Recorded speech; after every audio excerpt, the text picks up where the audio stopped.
Good morning, good evening, or good afternoon, depending on where and when you're watching this broadcast. I'm Thomas Fessler, my friends, and this is Disclosure Tonight. Happy Friday, January 23rd, 2025. Where in the fuck is the month gone? Yes, that's another one of those fucky Fridays, friends, and boy, do we have an interesting conversation to have. So let's get to it. All right, before we get to it, let's go ahead and welcome in everybody in the chat. Who do we have out there? Let's take a look. We've got A1234 is here, along with Amanda, Amiga Rules. I see Carl Garrelson's here, along with Kat and Liza Teal. We've got Firefly here, along with Geraldine Durazio. J Cat Meow is here, along with Kay Northup. Good to see you. Kelly's here, along with Kelly Broughton with piercing blue eyes. Good to see you as always, Kelly. We got King Bull, Megan Betts, Mendanapolis is here, along with Metal Gaming 420. And you know what he's up to, friends. Hope you brought him up to share. We got Mississippi in here, and Moon at Noon. Niles Guy, a resident Pitbull. Watch out, guys. He does bite. Patrick the Mysterious is here, along with Prism Films US. We got Randy Roberts, the Renatol, I think. I'm sorry, Roni Deal. Good to see you, Sam. Sander Jutes here, along with Scooby Dooby Gooby. He was one of the first people showing up hours ago. Let's welcome in Steve Mateo, Strange Fractals, Super Unknown, Syrup is here, along with TJ. Felonies in the chat. We got the Coin 405 and Woodrow Smith, and our dear friends from Northern Idaho, two midgets on a horse. How about that? On that note, let me get into the studio. Because boy, oh boy, oh boy, oh boy. Fuck. Time to have that conversation. Yeah. No, he's not here for a while. He's been a bad boy. How do I put this? Well, if anyone got a chance to see last Friday's episode before I had to unexpectedly take it down, the show's called Disclosure Tonight. And unfortunately, in a troll battle between Mike and some people over on X who showed up in the show, who's no longer going to be in the chat either, he's been blocked as well, and damn instigator, decided to go ahead and disclose personal information about one of the viewers in the chat and who was someone on X, and put him up there for a couple seconds. Of course, people recorded it, and if everyone wondered what happened, why did I pick up my phone and turn the camera off for a second and end the show, was because I got a call from Mike saying, hey, I put this stuff up there, take down the show, make it private. I'm like, what the fuck did you do? I had no idea what was going on. I was blindsided, as was every single person who was back in the back conversation that was going on. Now, I take the PI, personal information, or personal identifiable information very seriously, very seriously. And it's, even though I've been doxxed, my older brother's been doxxed along with me, my older sisters have been doxxed, my dead mom and my dead dad have been doxxed, all the information about that. They even got my ex-wife, and even my little daughter, they've doxxed her.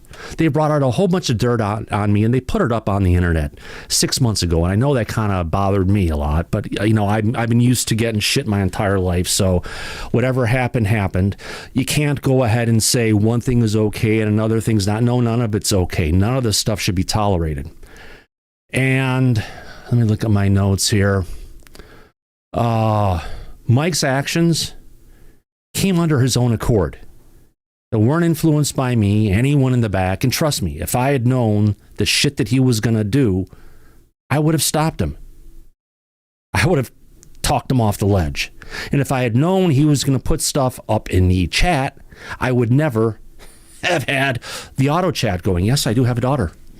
How about that? Born in 1995. But her picture's plastered up on a site. They have doxed me and my entire family. And it's never any fun. And why have they gone after me? Because I support Lou Elizondo. Simple enough.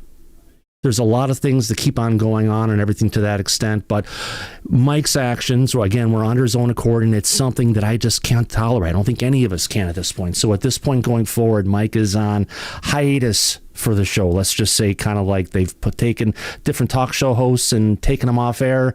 Not sure when he's coming back, but he's off. He's dealing with his family, getting ready for Snowmageddon and different things right now because I'm disgusted by it.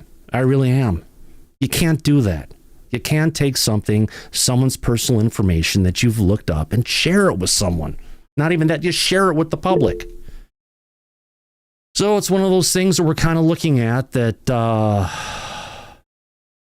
it's going to change the way the show is, the way the show is sounded, the way that we've kind of handled some things around here. We're going to try and, we're going to keep on having the disclosure tonight with UFO news update, but there's not a lot of stuff going on. When there is, we'll have that, and we're going to be having, of course, late night update, talking about things global, issues in the United States and abroad. Like we've got a push for independence coming from Alberta in Canada. There's a race for free speech going on in United Kingdom. We've got a war that's getting ready to potentially happen in Iran again. Everything's on alert. All the different European airlines have shut down all the flights to the Middle East, at least through Monday. Not sure what's going to happen, but yeah, we'll see what happens when it does. So, Niles guy, we could always bring back Swan. Swan was a loaded card as well. He had a mouth that would run and run and run. And he would say things that you couldn't stop. Period. You begged him. What are you doing? Why are you attacking that person? Don't say this shit. And you couldn't get him to stop anything. So the last thing we all need is more drama, because we've had enough. And I think, Brian, you had your hand up in the back. Yeah, and I unfortunately, I'm not the best person to avoid the drama. I think we've all been guilty of that at one time or another. But I do, and I said this on both sides. I was at Internet Space last week, and yeah, there should be no doxing of people.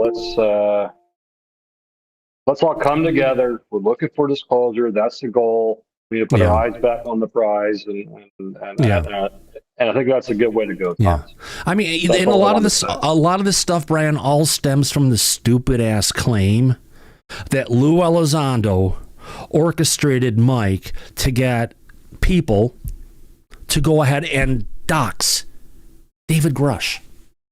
Which is wrong. It's fucking ludicrous. But these people are convinced on it. They say they've got the evidence, but they never show it.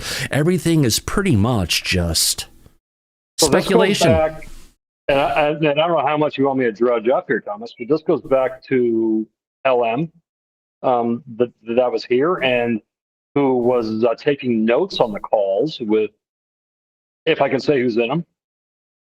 Just leave it. Yeah, LM was part of it. Yeah. He was there. He was part of it. He was doing a bunch of research. We got on some calls with Lou, but he took the calls out of context. He made up things that were never part of it, and he spun it into something that never was. And he was looking for attention, and he went on X with these people to try and get there. Oh, thank God Gene's here. And that's exactly right. So once again, I'm not trying to trip up drama, but if the audience can trust what I'm saying, I've got transcripts of these conversations, Thomas, and I will never share them with anybody.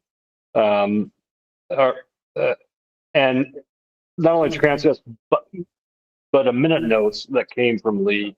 And at no time did you or Mike ask for anybody to adopt David Grush. No, why? I was part of people who were keeping the eyes out for David Grush.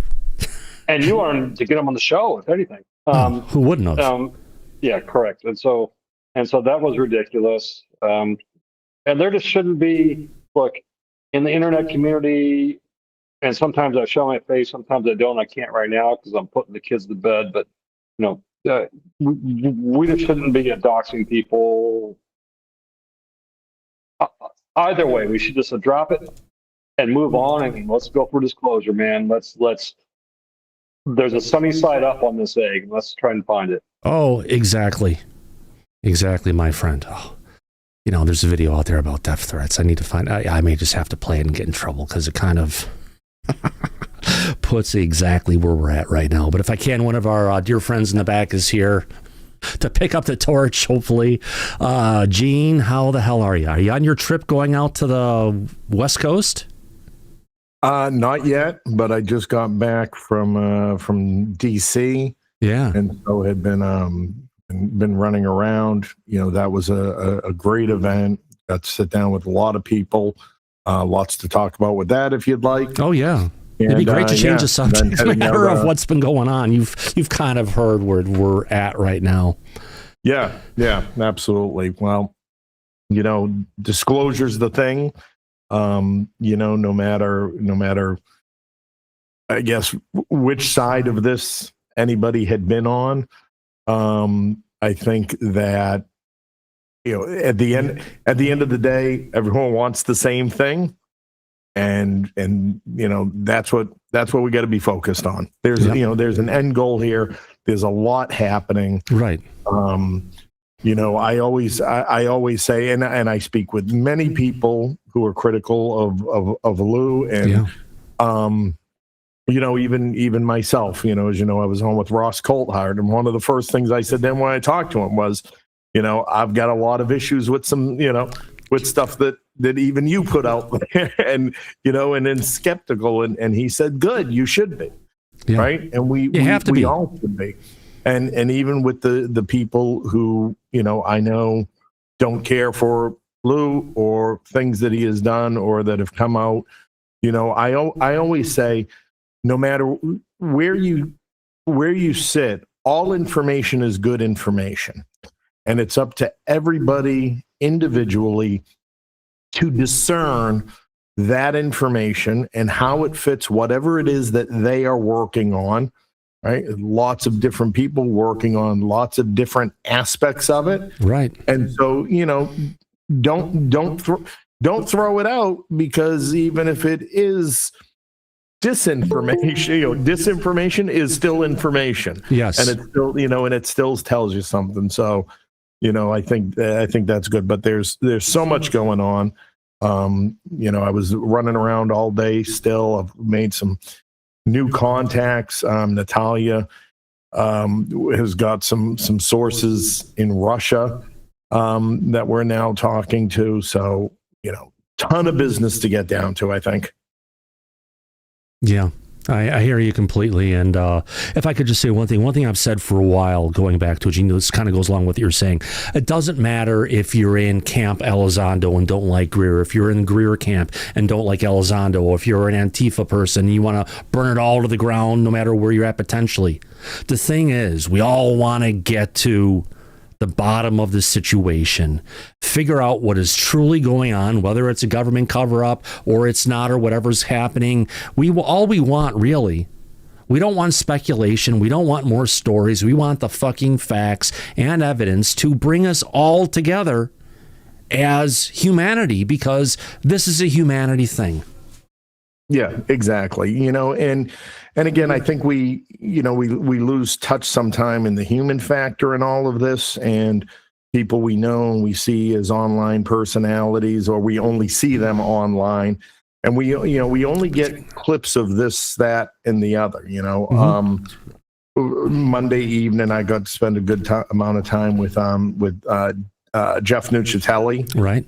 And, you know, again, I sort of met him online, had some online conversations and whatnot, but having the ability to sit down with him and say, hey, Jeff, listen, sometimes I see these clips and I don't get the, you know, I don't see what happened 5 minutes before the clips. I don't see what happened the 10 minutes after the clip, and some things don't make sense, you know, and having that opportunity to you know, talk through those things and understand a little bit better, you know, that's all it takes sometimes, is just a conversation. I think I have yet to find anybody who have, you know, in that way of approach and said, hold on, something doesn't make sense, right, who you can't have a conversation with and get more clarity and all the rest of it. And, you know, I think that's speaks to, again, what we're digesting as media consumers, what we're taking from second and third parties, versus finding the opportunities to, you know, have some direct engagement and direct conversations. Yeah. It makes absolute sense. So you were at the conference. You got some great new contacts and everything. I had some time to listen to it here and there. I was at work that day going through everything, and it sounded pretty interesting, but it's kind of, we just got more witnesses, more information coming forward, which it kind of aligns with the same kind of stuff we've been getting for years. Witnesses who have seen something, they're saying something. And it's good to get there, but we're not getting that hard factual stuff. What was your take on the overall press conference? I mean, yeah. Yeah. So, first of all, hats off to James Fox, right? I mean, that man obviously invested a lot of resources in that investigation, put a lot into that event. There were super, super professional translators available. Everybody was accessible to be able to talk with. The energy in the room was palpable. The emotion of some of the speakers, again, hits all the harder when you're sitting there. And right at the end of the day, it's more of a story. But again, contextually, how does it align with other stories that we've heard, right? So we begin to look at the patterns. And I think, and the important part is, where does it go forward? And one of the last speakers was a retired Air Force, I think he was a lieutenant colonel or colonel, who talked about the military paper trail that should exist, that is out there. Those are the things where the value comes, when we can look at an incident and then have other experts that come forward that might not, be adding to the story, but providing direction on where information may be found. They certainly made the call to action, let's say, for people who might have been involved. He spelled out there could be 30, 40 military people who are now highly likely retired, and calling on them to come forward. Do they have memory of this operation? And again, even if they didn't see the body, even if all they got were boxes, it's the confirmation that the mission occurred. It's another investigative piece of the puzzle that can come out of it. Yeah, absolutely. And we hope we can get there and get things to move forward and everything. And James, like I said, James Fox has done a phenomenal piece bringing all the people together, getting them here. Now, one of the things that I've heard mixed stories on this. One was saying, with regarding to some of the people who didn't have the opportunity to be able to get to the conference. Initially, before the hearing, I was hearing behind the scenes that it was the origin country that was blocking the medical doctors and military from coming to the U.S., but then James Fox had said something to the extent that it was actually the United States government that was putting the pressure to keep those people from coming in. Your thoughts on that? So the information I heard on the ground was that the visas had actually been issued, and then were revoked. And they did not understand why they were revoked last minute. Now, were they revoked by their side or our side? Well, they would have been revoked by the U.S. side. Gotcha. And so there was a last minute push to try and get some influence in there that wasn't able to be done, considering the time frame. But that was, again, one of the things on stage. I don't know if it aired or because there was a good amount of time afterwards that everybody was still there, able to ask questions, and some comments came up and things. But that was something, James directed right at Representative Burleson. If you saw, there was also a gentleman who's a senator in the Brazilian parliament. Right. And he was there not as a representative of the parliament or the Brazilian Senate. He was there of his own accord. But again, he and Burleson talked about joint efforts to continue to try and bring more of the information forward. And, I think I would hope they're not letting the visa issue go. Yeah. It's a shame that happened and they weren't able to come in. So maybe they're onto something more than a lot of people realize. Yeah, potentially. I mean, again, the way everything is laid out. I think it's an excellent investigation, and they recognize where these gaps are and what needs to come forward in order to close the gaps. So I think that was a large part of it, was to have a form and format to lay it all out, make the call to action for more information to come in. And for the wider community, I think the value in it is this, helping to identify the patterns of what else we hear in other cases and other recoveries, let's say. Give me a second there. You got it fixed now. I was trying to get my phone here so I could deal with the back chat a little bit better. Yeah, great points, Gene. If we could, Syrup has his hand up. He has a question for you, I believe. Syrup, go ahead. Yeah, okay. About those visas, those people were unable to get their visa, but was everyone else able to get their visas? Was it just them, or was it everyone from that country? Oh, sorry. There was so I think there were about 6 people. Everyone had visas issued, and then for these 6 individuals, the visas were revoked. I can only speculate. Some of the things that are taken under consideration by the State Department when they're issuing visas include, not just the basics of, criminal backgrounds and things like that, but they also look at, people's connections inside the country. They want to know you have a reason to return and that there is a likelihood that you will return.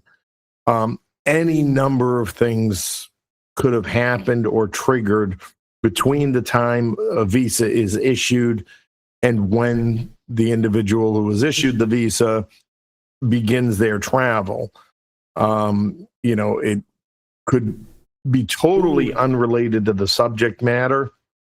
There, again, might have just been new information or further information that developed or got back to them after the visa had been issued.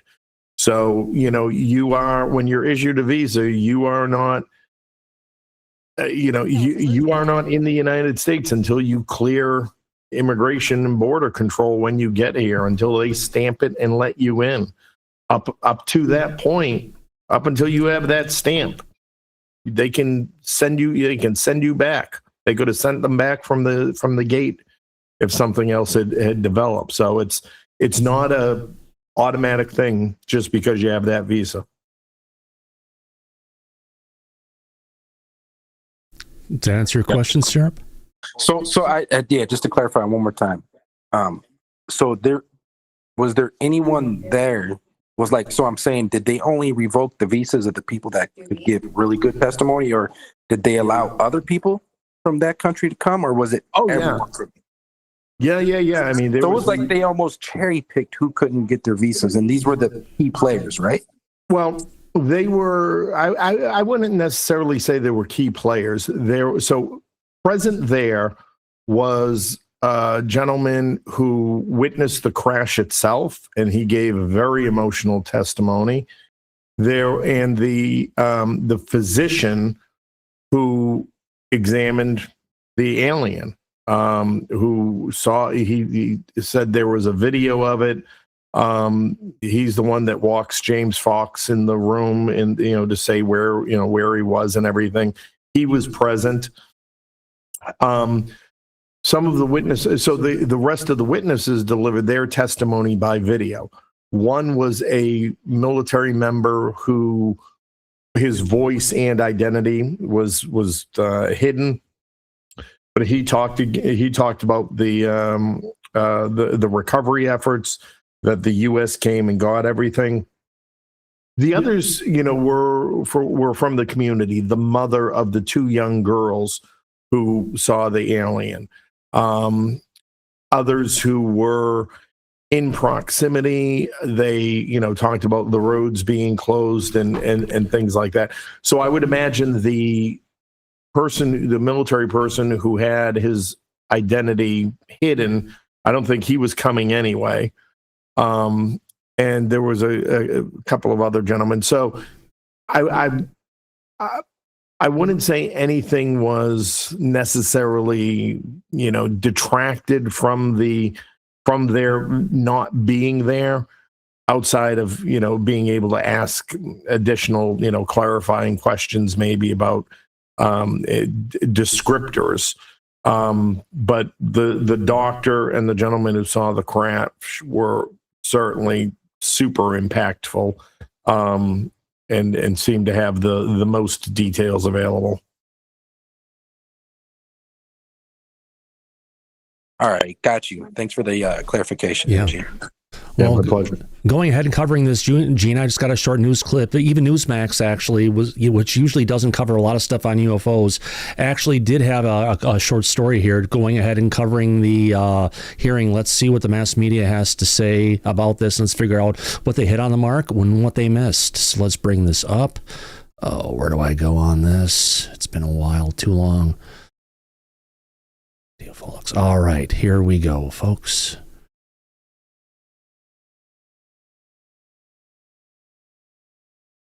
New details emerging about one of the most famous UFO sightings of the last 50 years, with fresh accounts from doctors, professors, and other purported witnesses. Newsmax Chief Washington Correspondent James Rosen. This case dates back 30 years exactly to January 20, 1996 in Varginha, Brazil, about 5 hours north of Sao Paulo. In a news conference at the National Press Club on Tuesday, documentary filmmaker James Fox presented witnesses who claimed to have seen this cylindrical flying object crash land and to have interacted with the ET-like creature that purportedly survived. Among the witnesses were a neurosurgeon who swore he examined the creature, and the medical examiner who performed the autopsy on a soldier who allegedly touched the creature and who died within days from an unusually aggressive bacterium. It moved without any curves, up and down, made a Z midair. The object was cylindrical, about the size of a school bus. I've never seen such aerial movement, even in today's top aircraft technology.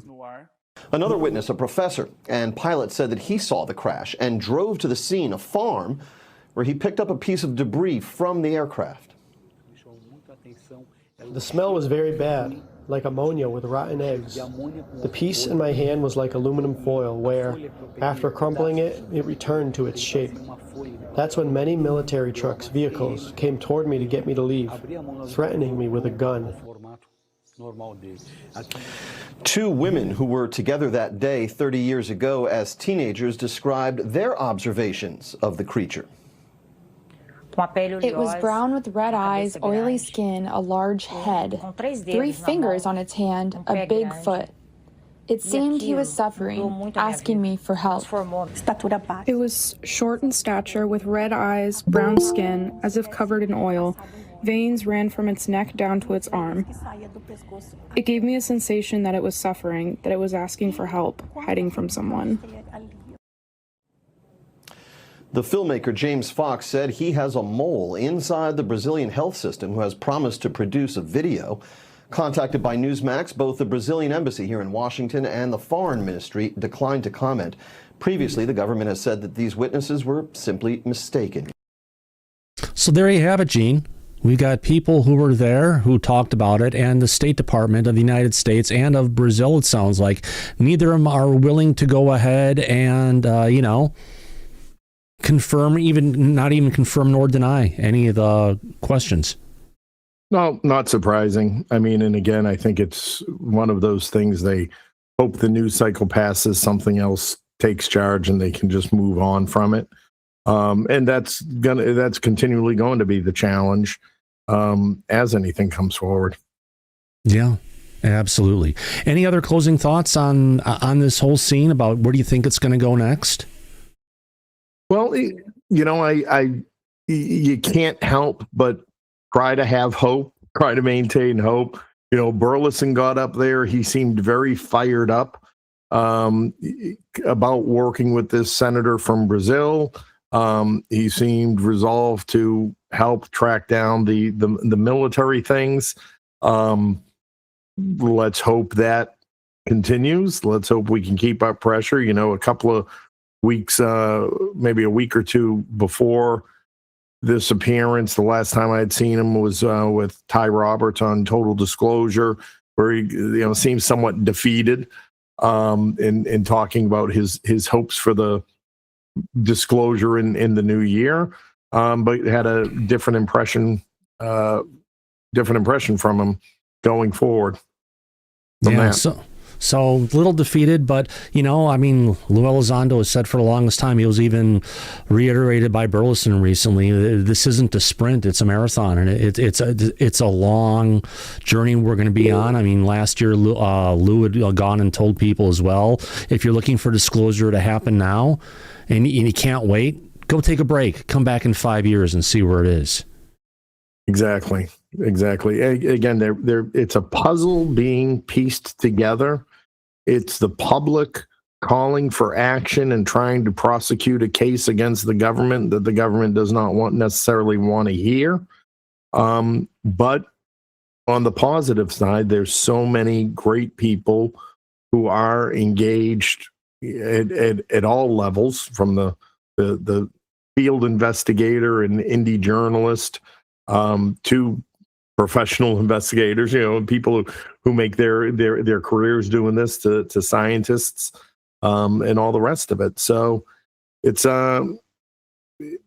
it's a battle that, you know, we've got to be ready to work on every day and wage every day. Yeah, if we can. Laura Campbell, you have your hand up. You have a question. Yeah, Gene, weren't you kind of struck by the fact that they discussed the fact that they were exhuming or trying to exhume the body of the police officer that died from touching the being? Yeah, that was, again, fascinating to hear. What will be fascinating is if they do get permission to exhume the body, if the body's even still there. Bingo. A lot of people were talking behind the scenes about that. So that's it's going to be like, we remember Geraldo Rivera opening Al Capone's vault. I remember that as a kid. The day we might run into a similar situation. Oh my God! I hope they have hazmat suits on. Yeah, but the thing is, if they bring that out, and who knows what kind of pathogen it is, and how contagious it could be, and what could potentially happen, you know, my God. It could be worse than a shamdemic. Absolutely. Yeah, there's a lot of stuff going on with regards to it. Well, I think I've got a little clip here. Let's see what anything else here on the particular piece. All right. Let me go ahead. I've got another, not meaning to change subjects, but staying in all things disclosure at this point. I've got an interesting clip coming from Ross Coulthart, who's doing his own show now over on YouTube at this point. He's doing a lot more stuff just beyond what they've been doing over at News Nation, which means we have an opportunity to cover it. So we've got Ross Coulthart going ahead and saying they're not just watching the nukes, they're inside the perimeter. And what are they? So let's go ahead, get this next video clip up here for us to go ahead and check out and enjoy and reflect on what Ross has to say. All right, here we go, folks. Where is that at? All right. Okay, get that there. Make all the audio's up. Okay, here we go. Friends at Enigma Labs have released a new report that echoes what we've been saying to you for months. There are ongoing sightings of anomalous objects over very sensitive military and civilian infrastructure that are concerning the very highest levels of the Pentagon and intelligence community, even if they choose not to talk about it publicly. Enigma Labs has recognised that there are more than 1,800 unidentified aerial sightings that were reported within 25 miles of 53 major US nuclear power plants, alongside 1,000 additional sightings near 37 military installations associated with nuclear weapons or related technologies. This is off the scale. This is a level of reporting that is incredible, really. We're talking here about incursions across very sensitive sites with nuclear weapons by objects where nobody knows what they are. Now, what I can tell you from my own sources before this Enigma Labs report came out is I am aware of reports at some of the most sensitive missile and aerospace testing facilities in the United States. These are ranges that are closed from the public, closed by, in many cases, hundreds of kilometres, so that spies and people with all sorts of dastardly camera and sensor gear can't get near to see the latest US aerospace technology. But sources are telling me that there are frequent sightings over some of these missile testing facilities that are causing grave concerns at the very highest level of the military. And this is echoed in this Enigma Labs report.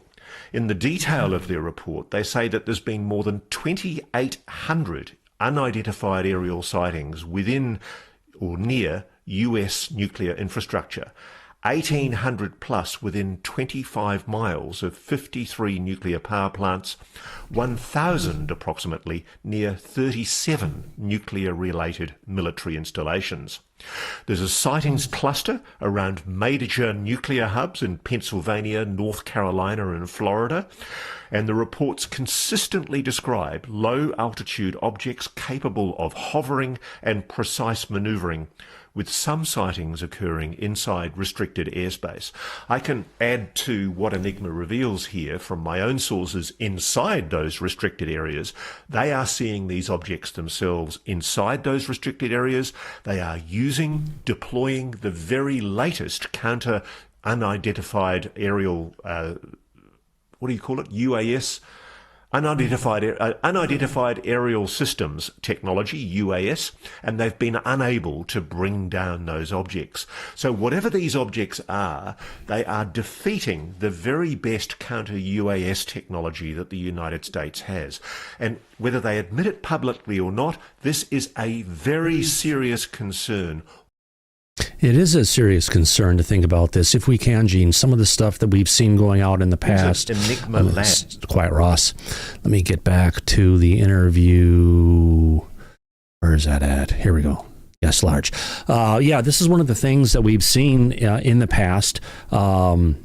That it's not just been happening in the United States. GAIPAN, who is the European Space Agency, they have reported back even before drones were were a big thing happening, that they were seeing drones, not drones, they've been having UFO sightings, let's call it that, over not just their nuclear power plants, not just over the places where they have the nuclear missiles, but medical facilities where they have radiological imaging, the facilities that actually hold the radiological material for the medical companies. They have it over the areas where there's nuclear waste facilities, and anywhere that has any kind of nuclear material, whether it's weapons or for energy or medical science, etc., sees an uptick in a clustering of UFO sightings around all of those areas. And I would think that if you would have Enigma Labs, which is really closely tied with ARO, open it up and take a look, they'd find even more particular sightings that relate to these types of things in the United States. Absolutely. I think the crux of that is, or what we have to consider is, anything that deals with this material, I'm sure there is even the slightest of signatures that can be picked up or, indicate that activity is going on there. Again, I personally, I like Ross, as a person, and what he tries to do and where he goes through these stories. I think part of the purpose of the new channel is that he wants to do more of a deep dive into it. I've seen some of the criticisms again flash up on screen, but again, it's all good, consistent information, and it the topic is important, I think, because as we look to many of the past instances that we've discussed many times, Robert Salas and Malmstrom, the signal out of that I see is the lack of willingness in the committees to specifically address or bring those witnesses forward. And I think that bringing those witnesses forward and having them testify creates a new set of uncomfortable circumstances for particularly the Department of Energy, but the Department of War now as well, to talk about all things nuclear safety. And it's a discussion they just do not want to have, and that doesn't have a political win in it for them. Yeah, I'd have to agree with you completely. And it's nice to see Ross opening up, because even for what has been going around is that Ross and his producer actually Ross's producer had to fly herself, pay for her own flight and lodging to go to DC for the press conference. They wouldn't even pay for it. Yeah. I mean, she sat next to me, and so I got to wave to Ross while she was corresponding with him. But yeah, very surprised that News Nation didn't fund that trip. But again, it just shows, I think, the people involved in this are willing to do what they have to do to get out there. And she was just delightful. Yeah. Very nice. Yeah, I have to find some of the pictures and bring them up. But yeah, you had a great chance. You had a nice photo op with her, and you had a lot of time to talk with her. Any insights from what her take on all this is? No. I mean, she is the quintessential journalist. She is just there to collect the information and present it, and deliver it to the public. Yeah. So again, in this space, very, maybe even in this time, to get that feeling from somebody who does hold that title, journalist, and it's doesn't seem to be opinion based. Yeah, absolutely. I mean, looking at the back, we've got Brian with his hands up about this. Brian, go ahead. Yeah, I just want to remind everybody too that Rick Doty, who was a regular guest on the show, have been visiting Washington as part of the advanced working group on nearly a quarterly basis, and there was a bombshell he dropped in here a while ago. That last year, when ex-Vice President Dick Cheney died, that he was the leader of that advanced working group, and now they have a younger leader. And I'd be curious.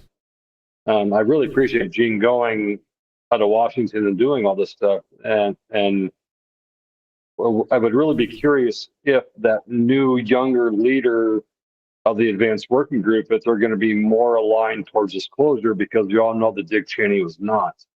And so hopefully that's going to change a little bit in what's going on there. I'm not hoping for major legislation coming through. We really need the executive branch to come through. I know that we've game planned this out for a long, long time. But if they can at least increase the whistleblower protections through the legislative branch, that would really help things going forward. Yeah. You would hope so, but you got to remember there was a statement that came out from Representative Eric Burleson not that long ago, where he basically said, we're not going to see anything coming through the legislature.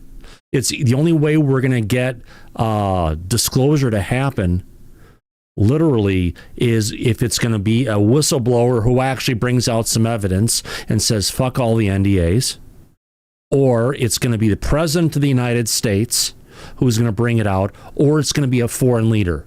Those are the only three chances the only three chances we have, really, for disclosure. And what are your thoughts on that, Gene?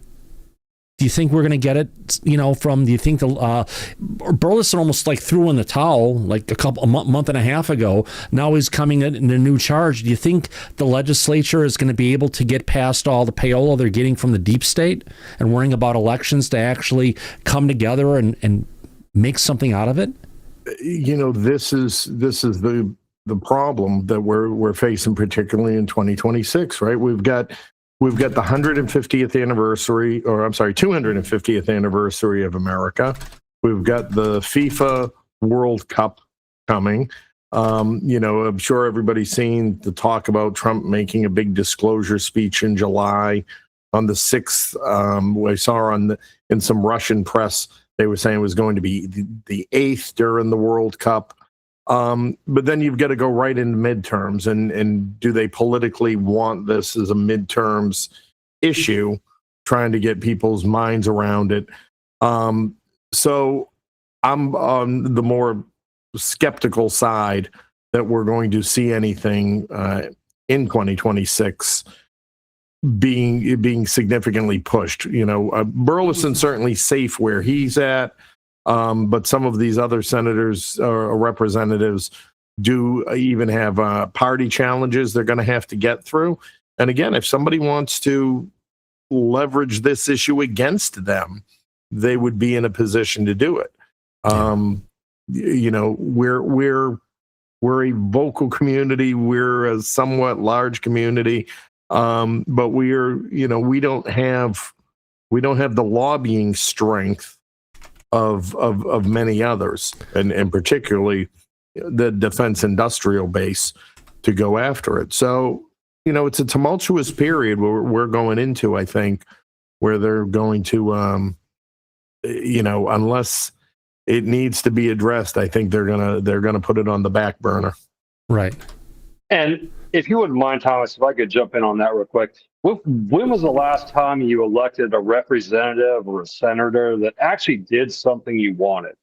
It's pretty damn rare. Usually those guys get in there and they're not doing what you wanted. And so Gene's correct here. And I know you've said this for a long time, Thomas, that it's not going to come from the legislative branch. Perhaps they could strengthen the whistleblower protections, but that'd be about it. We should not expect too much. All about anime.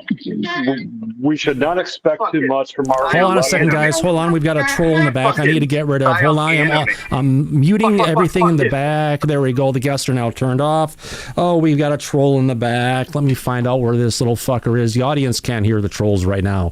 Jack Brewer, I am going to remove from the call, and I'm going to file an abuse report, and I am going to block you from this call. Done. Abuse type, spam, fraud, phishing, deceptive practices. Oh, yeah, there we go.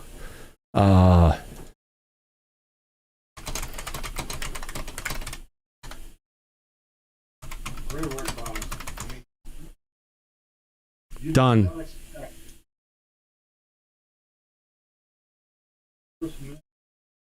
No, Brian, they cannot hear you. Hold on.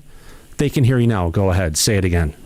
Yeah, you just cannot expect your elected men and women, whether it be the House of Representatives or the Senate, to represent you anymore. And I think that's a sad state of affairs, because Gene's right. We don't have the money. We don't have the push. We don't have big ag. We don't have big housing. We don't have et cetera, et cetera. And that's just not going to happen. So it's got to be pushed to the executive branch, okay, which is the presidency. And even there might be tough, because if they're not going to brief the president's not going to run in the first, I think they call it the Red Army, if I'm not mistaken, right into Lockheed Martin. We're not going to see it. So there's got to be some tough movement here. And I hope that some of these people that have the ear of Trump, who's obviously the presidency right now, are going to start pushing him on this. The only thing, in my opinion, that the legislative branch can do is really strengthen the whistleblower protections. And I think that that's something that everybody, no matter what party you're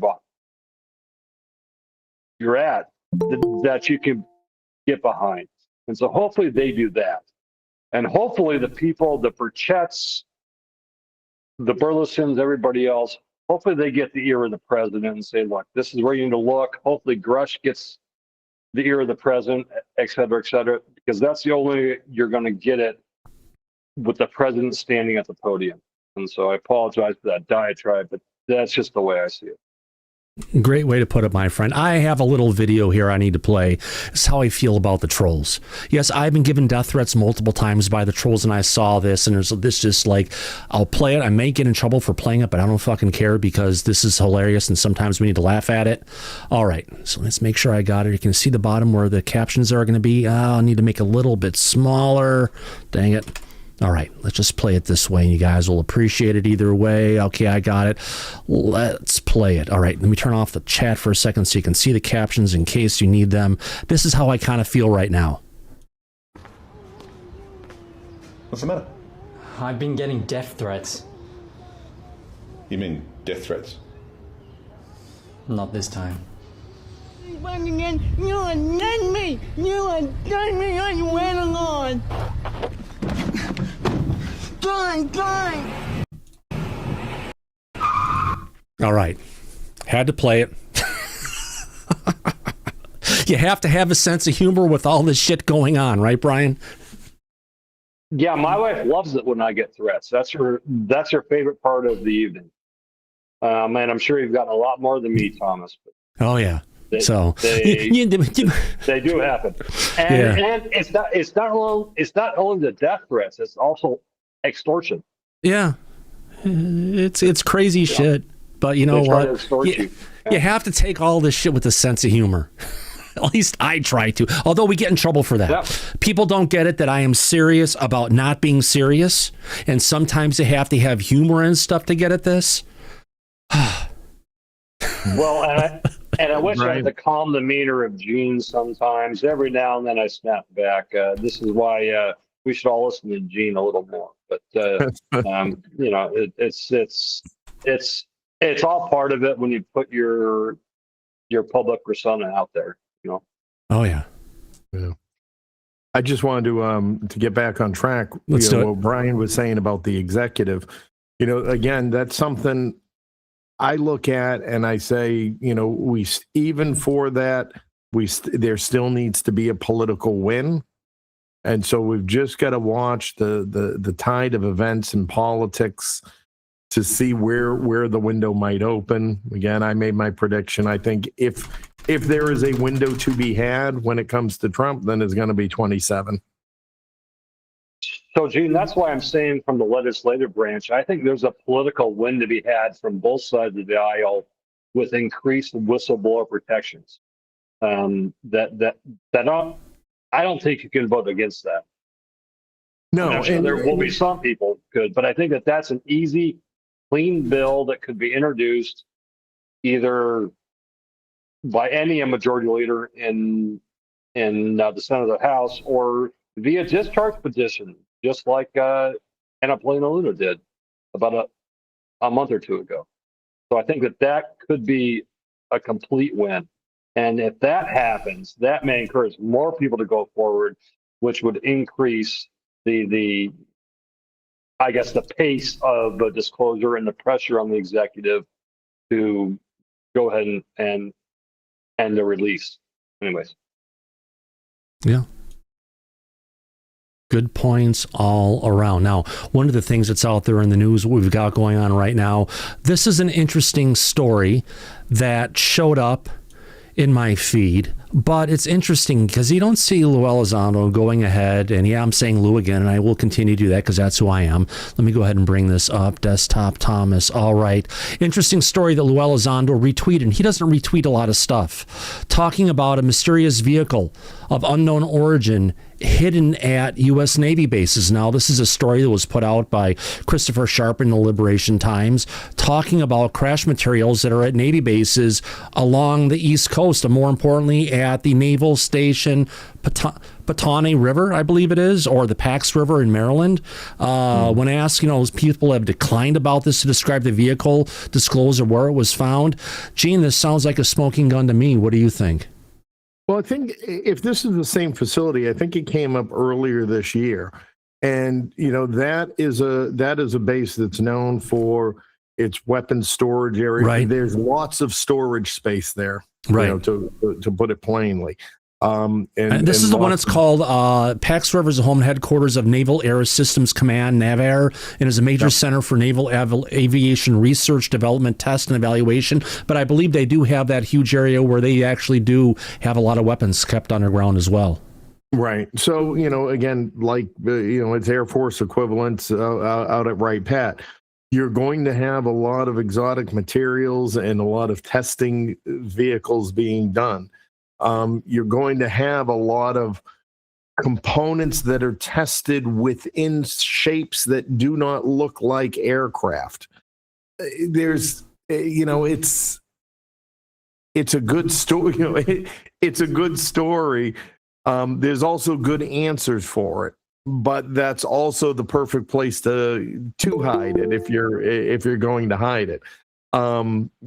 So again, to me, this becomes one of those situations that we've just got to continue to table it, collect the information, and see what more develops as we go forward before we can really say smoking gun. It's part of the pattern for sure. Right. Well, I'm calling it a smoking gun because this is a story about potentially where stuff is stored at. And then we've got, hold on. Maybe, no. Deny. There we go. Sorry, we're getting people on I'm not recognizing, so I'm just being careful. But this is a story that was actually taken and shared by Lou Elizondo, retweeted by him. Almost him's like saying, hey guys, look at this over here, what's being written about it. Could be as well, right? I mean, it's a you got to read the signals. Mm-hmm. So again, I'll speak for the opposition, right? And I'll play devil's advocate. It could be intentional misdirection as well. Equally valid concern for those who think that way. Exactly. Sorry, there's something going on in the back that I'm missing. Who are so inclined. Yeah. Here we go again. Blah, blah, blah, blah, blah. Hold on, blah, blah, blah, blah, blah. Let me turn them off. Oh, we got shitbags in the back. Hey, you little shit-asters, you little motherfuckers. Yeah, we got you. I'm going to go ahead and I'm going to take you now and I'm going to kick you out and report your ass, so don't come back here again. Block from call. Fill out an abuse report. Abuse type is fraud, harassment, and hateful content. Harassing a meeting. Report. Sorry, guys. PSYOP animes people again. Maybe, potentially. I heard him saying the name. Fucking trolls. Sorry about that. Let me turn the audio of the guest back on again. What is PSYOP anime anyway? Is it like Pokemon or something or what? Oh, we'll deal with it later. Trolls. That's all I can say. Sorry about that interruption, guys. No worries. So, as we're saying, as I was saying, it's a piece of information. Interesting that Lou would share it. Does it signal that it's along that line? Time will tell. Yeah, absolutely. Let's hopefully the stuff Lou's bringing forward is something to go towards it and give us an idea, because, in a lot of different ways, Lou can't bring the stuff out because he can't. Period. Right. I mean, he knows the information, but if he does, he risks violating national security or even higher laws where the punishment is, execution. It's treason against the United States government. And I think, as anyone who has a family, that's the last thing you'd want to do, to bring on as a fate to yourself. Sure. And I'd say, the one other aspect of this we got to consider is that it is a Navy facility. And between the Navy and the Air Force, the Navy has certainly been much more forthcoming, much more willing to bring information forward, to see the whistleblowers come forward. So again, that might inspire a call to action for more. Case in point, we had the UAP task force, which was headed up by the U.S. Navy. We got more stuff out of the first UAP task force report that came out before it was turned to the AOI MSG and then into RO as it is right now. Then we, in that first initial hearing and initial report we got, there was more there than it's been coming out of substance out of the DOD since then. The Navy, you think about that. The Navy has their hands in things all over the world. And where do they say the UFOs come out of the most? Out of the oceans. So who's there and actually going ahead and actually interacting with these things? Probably the most, not the Air Force, probably the fucking Navy. Yeah, that's something I asked. I was at a dinner with Ryan Graves a month or two ago, and and I asked him that question. Why does there seem to be this cultural difference between the Navy and the Air Force? And that was exactly his answer. He's like, because the Navy's out there on their own, for all intents and purposes, right? They're not flying back to a base. They're not. That ship's not making a left-hand, right-hand turn and going to be home in an hour. You're talking months at a time that they are vulnerable. They have to rely on what they have with them in whatever formation they are traveling in. So they certainly must feel much more vulnerable and see it as much more of a risk, if not a threat. Yeah. But I gotta say, the military sees everything as a threat. A seagull is a threat. A flock of seagulls is a bigger threat. Canadian geese, even a bigger threat. A thunderstorm, big thunderclouds, they're a threat, and everything. Everything they look at, they consider they consider everything as a potential threat, don't they? So, absolutely. Yeah. It's just a freaking mess. And eventually we'll get through all of it. But hopefully we'll get things to move us. Go ahead. Yeah, I mean, again, it just goes to show that the depth of complexities of the myriad of issues that go into this, that go into these considerations, and that go into trying to analyze and find the most effective path forward as advocates and champions of the issue, right?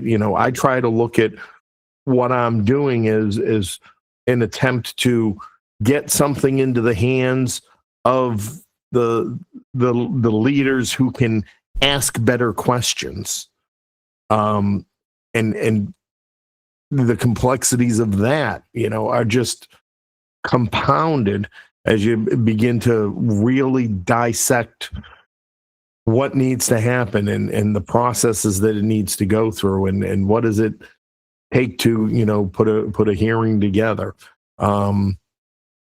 And I think even to go back to our earlier subject on the presser this week that James Fox put together, and how quick people are to criticize, but still, you don't know. It takes a lot to put any event together. It takes a lot to do any investigation. That's why there's people that do this full time and work on it, 12, 20 hours a day, sometimes in the heat of an investigation or as it's kicking off, and why investigations carry on for years. These are not easy things. It's not. I mean, heck, something we'll cover tomorrow. Even there, you've got that article that came out. It wasn't the Bank of England. It was an advisor to the Bank of England who basically said there's going to be potentially financial turmoil. We'll cover that on tomorrow's show with regards to if the truth about non-human intelligence comes out. How could that be, Gene? Well, it's the initial reactions. So today, for example, Natalia showed me a graphic that showed the price of gold, gold and silver drop after the announcement about the tariffs. And she's like, is this good? Is this bad? I said, well, again, you've got to understand the markets. You've got to understand they have been responding to the uncertainty of what is going to happen with tariffs. Once they were hedging that uncertainty by buying gold and silver, so that price continued to go up. And now that they have certainty, boom, it's cut off. So, when we talk, as much as we know about this issue, there's a lot we don't know, and I don't think a lot of people are very keen to admit that they don't know what they don't know, what the outcomes and consequences might be, what the public reaction might be, what the economic reaction might be. And so that is definitely something that when we talk about an Oval Office announcement, I think there was already a former Treasury Secretary that had been briefed on the issue, and he said the same thing, because there are going to be economic consequences. And so all that needs to fall into place. The Venezuela operation, again, oil was at a price that we could, depending on how it went, the market could sustain a fluctuation for a period of time until there was resolution on whatever would make it fluctuate. But something more than oil that no one's talked about, which is there, we need silver for our military defense, and there is a big shortage of silver, and there is a huge reserve of silver in Venezuela that goes well beyond, that's probably worth more than the frickin' oil is in the ground. Am I right? You're right, quite possibly. You know, somebody had mentioned too a mountain. Maybe this was the same mountain, and it was about silver too, or other other precious metals. Might have been lithium even. Again, it all goes into the calculation. Don't. Nothing happens in a vacuum. Nothing happens for a singular reason. It is a culmination of cause and effect and wins and risk trade-offs that go into everything. And may I jump in on this, Thomas, real quick? I know I'm jumping the line here. Okay, jump in, and then we've got Laura and then Christopher. So go ahead, Brian, and then we got two other people with their hands up. A great person on the show. She had actually written an article about 2 to 3 months before it was actually published. Just so everybody in the back chat knows, I was one of the lucky people privy to it beforehand, and it had to be kept quiet. So all of her analysis on that was actually done 2 to 3 months beforehand, and she is a very, very, very smart person. So I just want to bring that up, that it wasn't written a day or two ahead of time. It was written months ahead of time. Yeah. And this is something she's been sort of in the space for a little over a year now anyway, sort of, advocating for this or pushing that position too. Interesting. Yeah. Thank you very much. If we go on to Laura next. Yeah, I was so glad to hear you brought up this station, because guess who's going to be looking at that remote viewing next time? I have it listed as the NavAir station. What drew my interest to it was something James Fox mentioned just briefly. He said somebody whispered to him about things being hidden. It's on the East Coast. So I kept that in my mind. And then, of course, we have Christopher Sharp's article. Yeah. Fabulous. And then also there's mention of a 1950s vehicle in a hangar in Maryland. So I went, that could be the December 1950 Mexico event, or it could be Del Rio, Texas event. But I'm going to be looking at that next time, so I'll share it. We'll see what we find, because we looked at the Crane Naval Base a while back too, and we did find something quite interesting in the basement. And I shared, I think, in Backchat. No, Pax Air was actually being set up and being prepared to also handle as a transfer location to get the materials from Lockheed Martin, which must be on the East Coast along those lines, not on the West Coast, to go ahead and get them ready to be transferred to Bigelow. They have an ability to bring in stuff by air, by barge, and different ways to be able to get to it. But most importantly, about the Navy in general. If you remember, aerospace engineer and inventor Salvatore Pace filed a series of patents when he was in the Navy that was, given patent protection as an emergency basis because they said our enemies were figuring this stuff out, describing unconventional propulsion and field effects, including a triangular or diamond-shaped craft that he could and systems to produce anti-gravity to go ahead and create superconductivity required for this stuff and at room temperature. And not only that, that stuff was put together to be able to handle a compact fusion reactor, which we even can get fusion reactions on a huge scale. So if you have to look at all of these different advances that Salvatore came up with, you almost have to just wonder about, was this just him going ahead and coming up with this stuff? Or was he, as he used to like the word to say, inspired by something? Because he always says we can't release anything or talk about any of our stuff because it might inspire our enemies. Could it be that he was exposed to stuff and that inspired him to bring in his patents? Remember, when they tried to recreate the Pius effect or the Pace effect, where it deals with something rotating at super high velocities in addition with a certain level of vibration, they only did the release the information about the rotation. They never introduced the vibration standpoint, which means they never took and released the information fully to scale to the public about trying to embody the required forces to try and recreate what he described. Well, and after that, so the Pace patents one I look closely at because that has the most direct fingerprint of the Soviet work that I got from my father-in-law. To the point people have even been advised to write a letter to the Navy about it under a program, because there was so much of this technology transfer out of the former Soviet Union that went into the Department of Defense. And the Pace patent is the most direct link that's been found.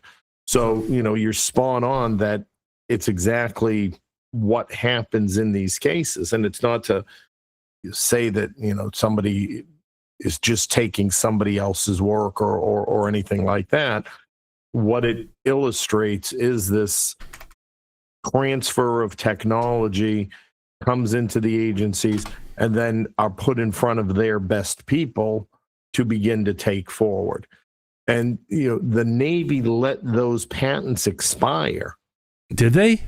They did. So they they spent about a little over $500,000. But they actually went so far to go ahead and say we need these patents approved now, but they let them expire? Yes.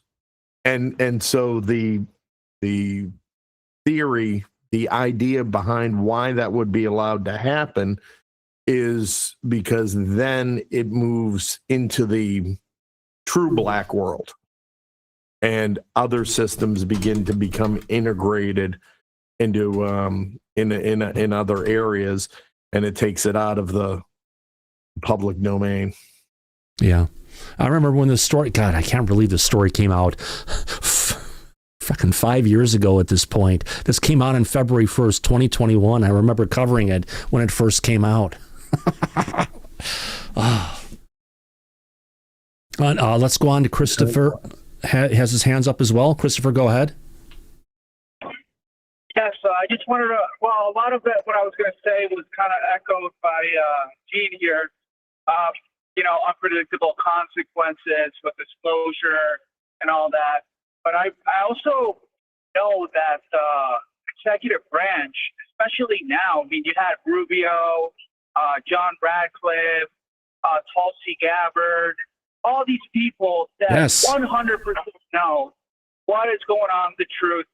So the only thing that could be stopping that is either President Trump or maybe, I don't know, maybe there's because you keep hearing about Secretary of Defenses, like we saw it in Age of Disclosure, where, you don't have a need to know, and all this. Oh, wow. Sorry, I just got distracted. There's a pursuit of a cop, and this guy's going, he's speeding, he's not stopping. So, but yeah, let me be focused. Anyways, and I lost my train of thought here with an episode of, cops or whatever the heck. Yeah, so unless the truth is so, dark or unstabling, but I don't completely buy that. What I think is happening is that little by little, we're getting fed information. And the next generation, I'm telling you, the kids that are growing up now, instead of thinking this topic is like, you know, for crazies, they're going to know it's real. You know, like there's going to be, UFOs, of course. The question is, how deep will that go? And yeah, that's all I got. Yeah, that's great points, Christian. You know, when I really first got into space and started hearing this term controlled disclosure and looking what was going on and listening to the conversations, you know, it reminded me in counterintelligence, there's, you know, a term of art is controlled disclosure. But what I began seeing was this, that sort of seemed at capacity, and we were beginning to move into what's called transition by design. And, you know, as I started talking about it, and now we're seeing more of it. And what does that mean? It means that institutions within the government begin talking more about it, and we start seeing more about the issue reflected in the institutions. And one of the more important indicators is that we start seeing our allies mirroring the activities that we're doing. So we're starting to hear things out of the UK, Brazil, Japan. We're starting to see more of this international component begin to play out in how this will come. And I think the short-term shock for those, you know, I say it myself, I'm a 50-pluser, right? I don't expect to see a whole lot in the, you know, couple of decades that I might have left. As you know, I hope to hear it and have that realization. But I think this is also why we are seeing more scientific focus on it, more scientists come out, more funding. We're getting Vermont and New Jersey are developing UAP programs. So this is all like the real foundation being set for the next generation. Yeah. Where, you know, my grandkids are going to, you know, struggle to remember the time that, you know, UFOs and NHI were not known. Oh, heck, they can't even remember a time that there wasn't an internet, barely. Oh, right. I mean, you know, my my grandkids, definitely. My oldest daughter, you know, kind of remembers transitioning to satellite television. Oh, yeah. You know, so it's... You know what was a good example of controlled disclosure and how they do it without, like, people barely noticing? You remember Roswell? They changed their story, like, man, I don't know how many times, but it was like 3 times, or I think at least 3. But then, like a year ago, a little less than a year ago, they released like a crater of Roswell in 1947. That definitely that was not a balloon in the National Archives. And then you hear Marco Rubio, it was Dave Stratton saying that it was looked kind of like a bootleg. I think that video kind of did. So they do it like, you know, the National Archives releases little by little, and that's how they keep it controlled, you know? Exactly. You know, government is a huge beast. If anybody, I mean, Thomas, you've worked inside major, huge international global organizations. They move at a glacial pace. Yeah. And they don't think in 5-year terms, they think in 50-year terms. You know, I early in my career was inside oil and gas. There were projects in the early 2000s I'm just seeing in the news now being talked about as new things being rolled out. There are people that work in these companies and have their entire career up through retirement working on one thing. So as the public, we want it all within a news cycle to happen. And the apparatus itself just does not move that way. Think about the people working on GTA 6. They've been working on the next revision of a game for over 10 freaking years of their freaking career in video games, which is a long ass time. And there was just a fire in their office or something. Oh, Well, all their code should be in the cloud, so they should be fine. Yeah. I mean, Daryl, healthcare, right? I mean, it's not how fast does healthcare move? Oh my God. How long does it take to get an aircraft carrier up to speed, let alone turn it around? Right. Yeah. There was another, I think I just was watching something about when they have to sort of turn over the reactors in a nuclear aircraft carrier. How that's a 3-year process that the aircraft carrier is offline and they have to disassemble the ship and everything that has to go into just that part of maintenance for it to get back out on the ocean is 3 years. That's the first. I mean, you go in on a 4-year enlistment, you could be working on that your whole entire enlistment. If you're a welder or something, it's crazy. Yeah. Crazy stuff to say the least. We've got next, Jay, your hand is up. Yeah, I was going to say, Thomas, I've actually got some good news for disclosure today.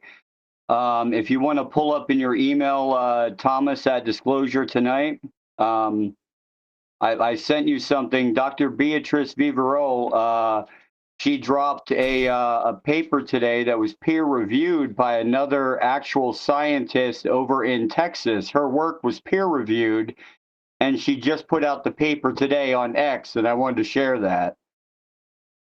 That another actual credited scientist had peer-reviewed her work and is saying that it is 100%. Okay. Yeah, I saw that earlier too. So I think it was actually two scientists had both replicated. Let me get this back here. Here we go. So this is the replication statement. I am Brian Daugherty, an independent researcher with a background in statistical analysis and economics, working in the data analytics industry. I obtained the transient data set from Brule and Villarol's 2025 scientific report paper and ran my own analysis. Their findings hold up. The increase in transients during nuclear test windows is real, with a P of less than 0.001, which basically means it's 100% accurate. I verified with a negative binomial regression and permutation testing. I also validated the Earth shadow methodology from Beatrice's paper. The shadow deficit pattern is consistent with the original findings. And that was just released today. Not today, but 1/19 it was released. But yeah, it's beautiful. This is the kind of thing that needs to come out. These independent researchers, independent scientists need to back the work of the people that are doing the things that need to be out there, like Dr. Beatrice, wonderful work. Oh, gosh, yes, absolutely. Let me put that hand down. There we go. Yeah, I thank you. I appreciate for bringing that together, Jay. There's a lot of stuff that's out there on a regular basis with regards to this. And it's nice to see that the truth is coming out from Beatrice, as much as the truth about, what do you look at that? My reports to Google about those trolls who are coming in have been flagged, and I hope they get Google to go ahead and go after their accounts for digital harassment, because that's exactly what they're doing. I hate to say this, Jay. Maybe we need to call this the Church of Disclosure tonight. That way, if the trolls come in and try and interrupt our broadcasts or our ceremonies, we can hit them down with the Clan Act. Oh, Papa Thomas, we need to have a showing here. Come on, show us a miracle. Oh, I know. Well, let's not get to that. I've always said we need to keep this from becoming a religion, but sometimes there may be a benefit from it. Right. But yeah, I just wanted to put that out, that her work was peer reviewed, and yeah, it's excellent that it starts getting out there. Oh gosh, Did yes. you check the source of that, Jay? I'm just curious. The one thing that stood out for me from that was the Gmail address. But the source itself, I got it right from Dr. Beatrice had dropped it on X, on her profile on X, and she dropped it right on there. It should be right on the actual profile of Dr. Beatrice on X. And just to be a stickler for terminology, right? So there were two scientists have replicated the results. The one that you just read, a second scientist is not quite comfortable coming forward yet or making the public statement. So in the pure sense of peer review, it has not been peer reviewed and published in the way that process goes. But it's two people who have replicated the work, which is significant in and of itself. But just so the audience doesn't get confused that there's another peer-reviewed paper or scientific journal thing happening as a result of this, that hasn't happened yet. You know, this is really good news because I set up Beatrice Villarroel with Richard Dolan to do an interview. I remember Richard told me, yeah, I've heard about her. Some German ufologist was trying to get me to interview her, but I told him about the Mansell guy, Donald Mansell, which was the first elite UFO debunker, and that first thing he did was basically destroyed a bunch of these plates. And so Beatrice is now getting peer reviewed. As soon as I said the whole thing about Donald Mansell, Richard had her on in less than a week, obviously, because this thing is history.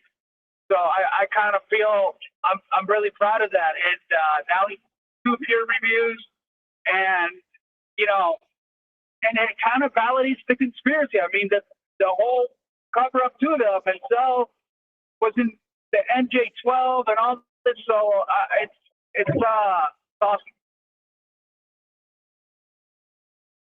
Yeah, and I think the most important thing for when it comes to disclosure overall is that it begins to set the stage for other scientists to publish their work, for the peers who are part of that process to be able to review that work without fear or intimidation that they're going to lose funding. Again, we see a couple of universities that are actually dedicating funding to this, so that will certainly inspire people to pursue it diligently and with integrity. 100%. Yeah. We're just going to have to take a step back and see where this all goes. We all want the truth to come out. We talk about, you were just talking before about controlled disclosure and everything, but it's almost been a slow drip. And, sometimes I've thought, other people have thought as well, could Lou be a part of that? Could he been put on this mission to kind of bring out this truth or not? It's something a lot of people have a question on. Even I thought that a while ago, but it's good that he can actually try and help us get the information without sometimes sacrificing his life and liberties. Yeah, absolutely. And I go George Knapp now, right? He's doing his series with the Russian documents. Yeah. And there's that part. I get you're in the news business. I get you're in the entertainment business. But is the slow drip helpful or is it hurting? Is it dangerous, more dangerous to do a slow drip? Because again, we are limiting the ability of scientists and researchers and investigators to have their hands on materials that they can be working on. Because again, no short process. How long was Dr. Villarroel working on her papers? Almost a decade, I think, if not a little more, to just get to this point. And so if we have people who are in possession of materials that can add to the discourse and advance research, I think you have an obligation to put it all out there, particularly if you're not somebody who has the skill set to evaluate what it is that you have, right? It's what I did with my stuff. I did what I could do with it. Got it and put it out to the world because somebody else has to be able to take it and run forward and figure it out. And so all of this hedging for headlines, let's call it, is in and of itself is counterproductive. And anything that, the whistleblowers, the people who do have information, they have it in their head. I'm sure, they're not sitting around with classified documents at their home, right? We've all learned from Trump and Biden, that's a no-no even for the president. So, we're talking about people who are trying to direct the discussion, direct the representatives, the oversight committee, who potentially have the capability to go after it. And that was something else too, and it just came to mind from the conference, from the presser, James Fox's presser.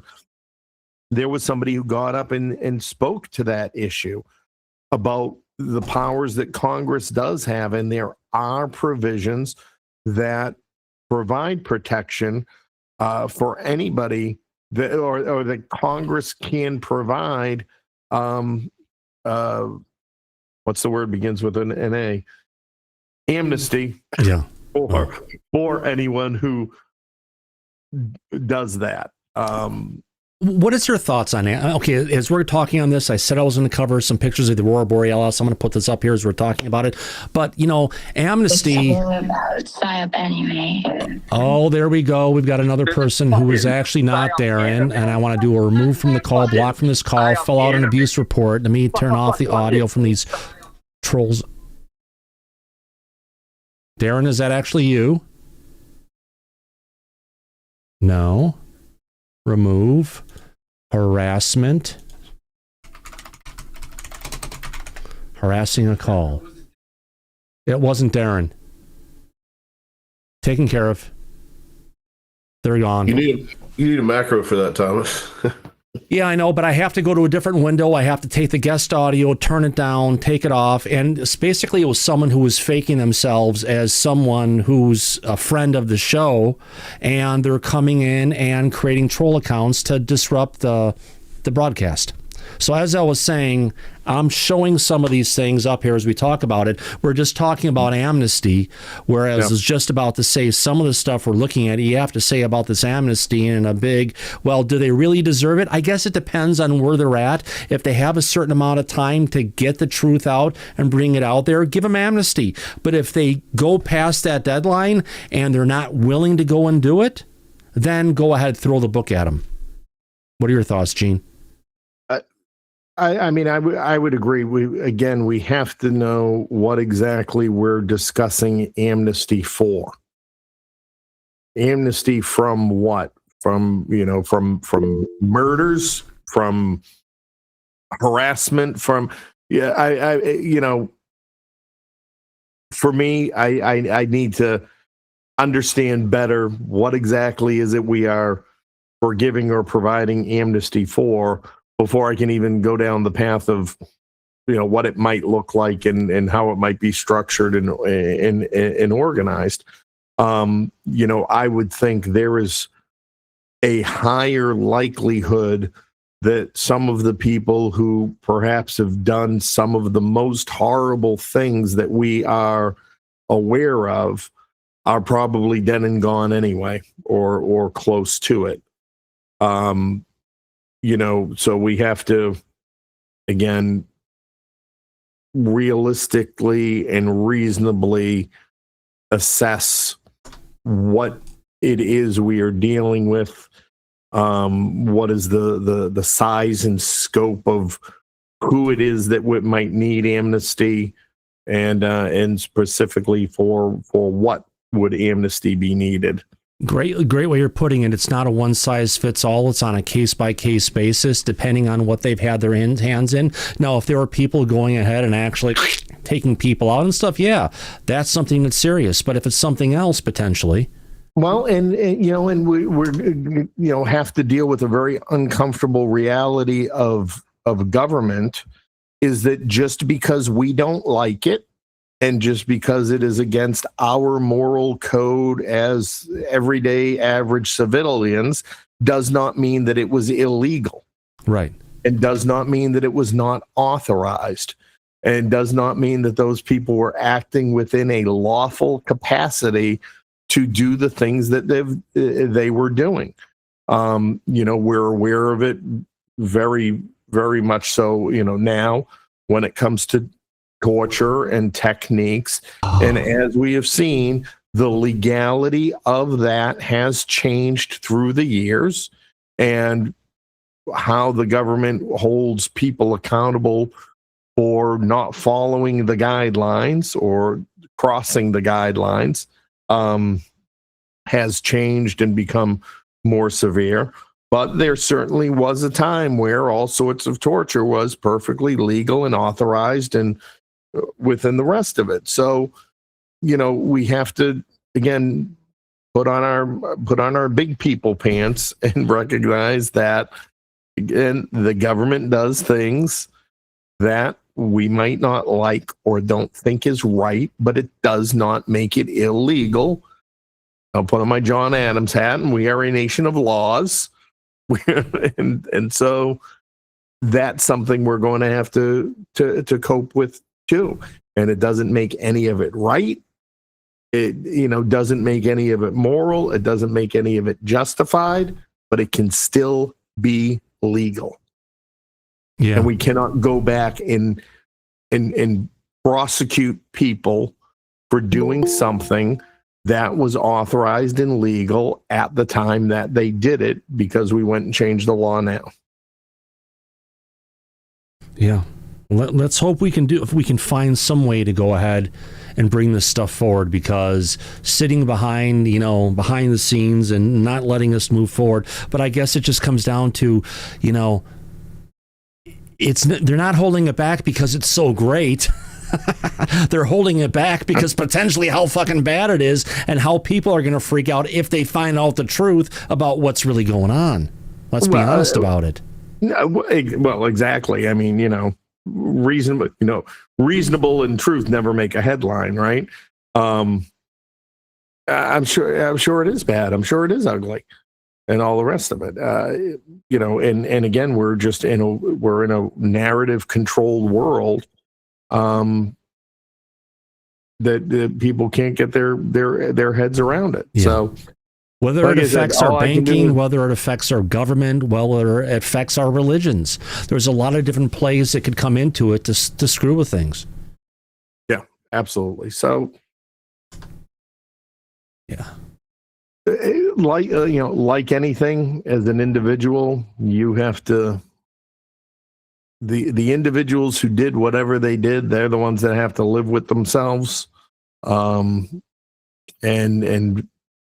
I guess if there's a good hope to come out of it, that it is if somebody was involved in some sketchy stuff, then given the opportunity or given a change of heart, they come forward. It was the case of the doctor in the James Fox's investigation. For years, James tried to get him to come forward. He would not talk to anybody. And as they were describing, he had a heart attack and he was laying in bed, and he said to himself, if I survive this, or he prayed to God, he said, if I survive this, I am telling everything. He realized he could not live with himself taking what he knew to the grave. And James was quite surprised. No, this is the crazy guy. They went to his house. They drove up there before. He was telling him to get off the property, otherwise I'm going to shoot you and kind of stuff, and chased him off, right? The guy with the video. I don't know if I'm talking about the physician.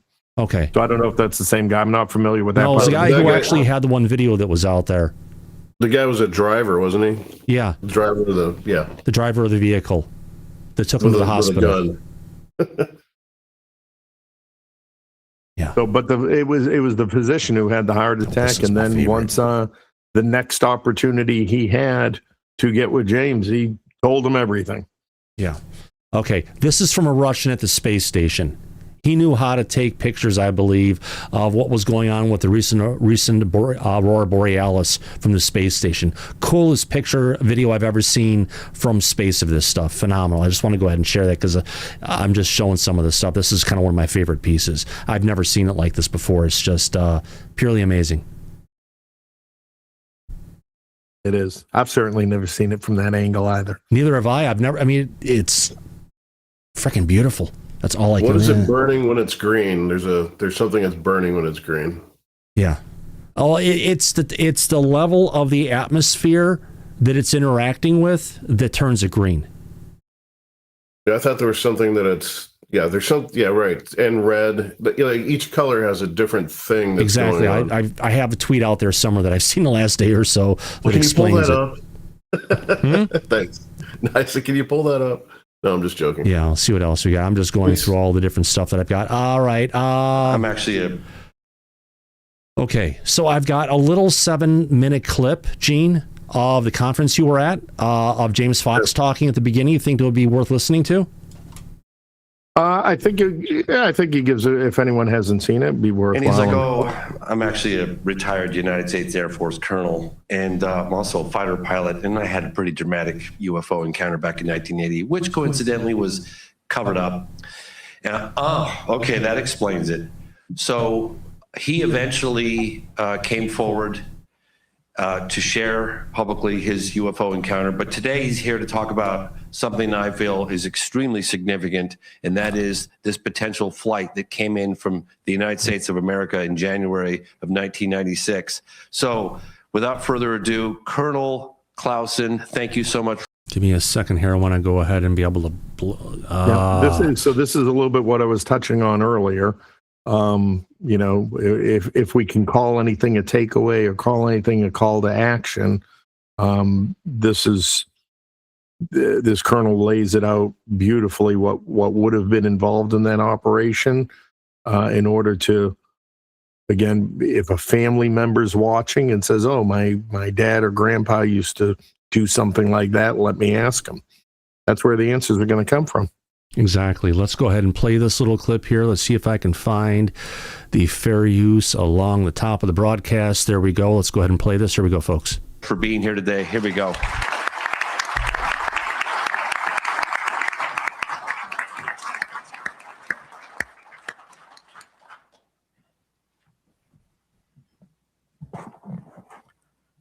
My name is Fred Clausen. I'm a retired U.S. Air Force bird colonel and fighter pilot. I have more than 4,000 hours of flying time in the F-15, the F-4, and I flew combat missions in the F-105 during the Vietnam conflict. I was awarded the Distinguished Flying Cross twice and held a top secret SCI clearance. While flying the F-15, I intercepted a UFO. I took gun camera film, which was immediately confiscated. But that's another story for another time. Today, I am speaking on another matter, a matter that requires world attention. According to several Brazilian authorities, including air traffic controller Marcos Freires, on or about the 20th of January, 1996, a U.S. Air Force cargo plane, most likely a C-17, took off from a base in the U.S. and it flew secretly into Brazilian airspace without flight clearance from Brazilian government, and it landed at Viracopos Airport in Campinas. While at Campinas, witnesses talked of it loading an unusual cargo, then departing to an unknown location in the United States. If true, I am certain that 30 to 40 Americans had direct knowledge of this flight and its purpose. I will now walk you through a potential paper trail this mission could have left behind. In order to secure a cargo plane, a specific protocol must be adhered to. The tasking would be sent to Air Mobility Command at Scott Air Force Base, Illinois, who has command authority over all U.S. Air Force cargo aircraft and refueling tankers. The paper trail has begun. Air Mobility Command transmits a mission order to the Air Mobility Wing at Charleston Air Force Base, South Carolina. Another paper trail. At Charleston, a crew is selected for the mission and a C-17 cargo aircraft is made ready. The distance from Charleston to Campinas, Brazil is roughly 4,500 miles. The unrefueled range of a C-17 is about 2,500 miles. Therefore, air refueling by KC-135 would be required. More people in the know and another paper trail. An international flight plan to Brazil is required, even if the mission is classified. Paper trail. On board the C-17 is a minimum crew of a pilot, co-pilot, and loadmaster. But due to the nature of the mission, probably more. Maybe CIA and a general officer. The C-17 lands at Campinas and must be refueled. Who pays for the fuel? And where's the receipt? Before departing Campinas, another international flight plan must be filed. Again, more paper trail. The C-17 flies back to the United States with tanker support and lands at an undisclosed location. As you can see from this possible scenario, I estimate that at least 30 to 40 Americans have direct knowledge of this mission. So here's my plea today. If you were a participant and have knowledge of the mission, come forward. You are probably retired now, in your 70s, maybe a little older like me, and have languished for 30 years with this knowledge. Come forward. We know this mission happened, and you know it too. Come forward. The time is now. Thank you. Wow. What a stand-up guy for Toastmasters. There you go, Gene. Paper trail after paper trail after paper trail. It seems like there should be answers out there, but nobody knows. There should be.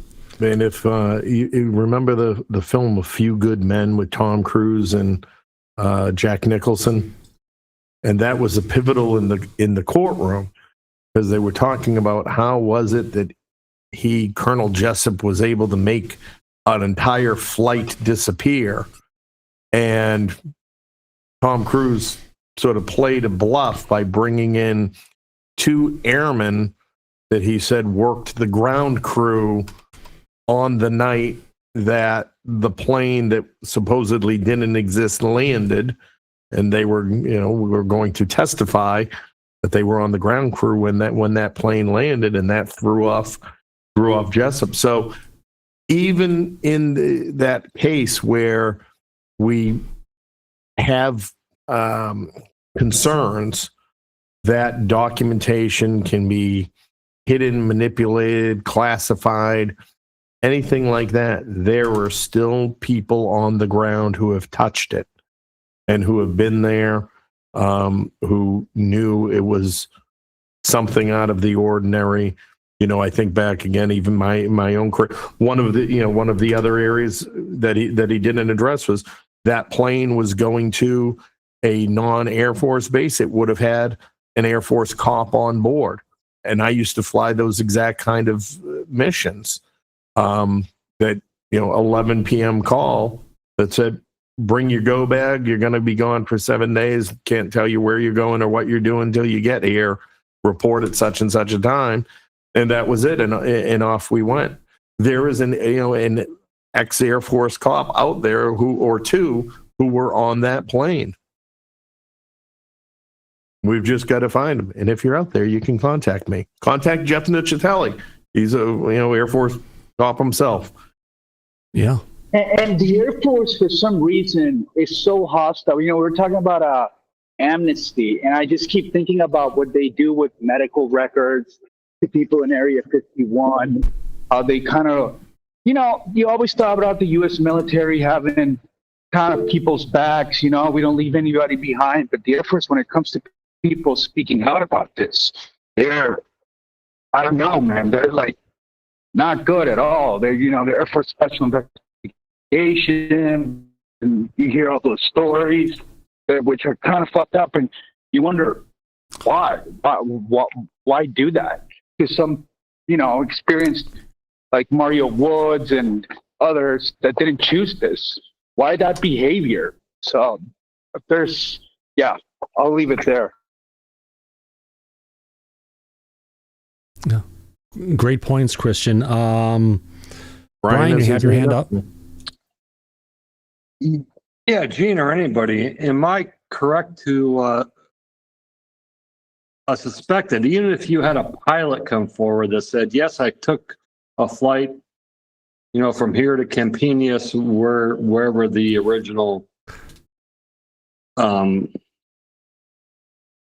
takeoff was, that they probably would not have known, that the pilots would not have even known what the cargo was. Correct. So, yeah. So who it would be the load master that may have seen it. If it all depends. So if there were materials, if the biologic itself, all that would have been sealed up by the time it got there, and they are just moving cargo at that point. It could have been palletized with a tarp over it and strapped down. Now, I don't know if it's the worst kept secret. I'm sure somebody would have peeked under the tarp to see if there was anything cool under here. And even if they saw something, would they have recognized what it is? But you're certainly right. The likelihood that anyone on the crew knew what exactly they were doing, except for bringing back some kind of recovered materials, is highly likely. But just the fact that they made that trip. Yeah. So they don't have a need to know what's in there. They just need to know there's something in the back. They don't need to know what's there. Their job is to fly the plane from point A to point B and not look around, not try and peek around, and just keep the focus on doing their job. At most, right, they'd have the weights. They would have, if there were any hazardous materials on there, and what those hazardous materials might be. Again, whether they would tell them if there were hazardous materials on there, you don't know. They might have said, no, don't worry about it. And, and Gina Thomas, this is similar to the Jake Barber story. That, hey, you go pick up this. Here's the weight. We're moving it from A to B, and that's it. Yeah. I think Jake Barber's story has more weight than the picture of the egg being picked up by the helicopter. Yeah, and that's obviously a different story than the Campinas one, but still kind of the same thing, that the pilots don't know exactly what they're carrying sometimes. No. One quick point on Jake Barber, just for you guys to know, he did write a book under a pseudonym called Sentinels of Ether, which is about the crash retrieval program. You guys should check that out. It's pretty dark, and it's that's all I'll say. Sentinels of Ether. We'll have to check it out if we can. Jay, you have your hand up next. Yeah, I was going to say, everybody's talking about the Loadmaster course. I actually went through it in Nellis Air Force Base in Las Vegas, Nevada. And yes, there is a correct. I'm going to correct everybody there. When you're a Loadmaster, you are not given all of the everything that you are told that is in those packages. You're given the weight. You're given and sometimes you're even given a notice saying that the package is not to be opened, not to be disturbed in any manner whatsoever. So you can't even look at it, see it. The only thing you can do is load it onto the plane. You know the weight. I mean, if there's like a command notice that comes down with it saying that you are not permitted to check, look at anything in this package, then you load it just like you're supposed to. You don't look at it. Yeah. All right, Jason, let's hammer this down. who would know what's in the load? The load master doesn't know. The pilot doesn't know. Who would know what's inside the load?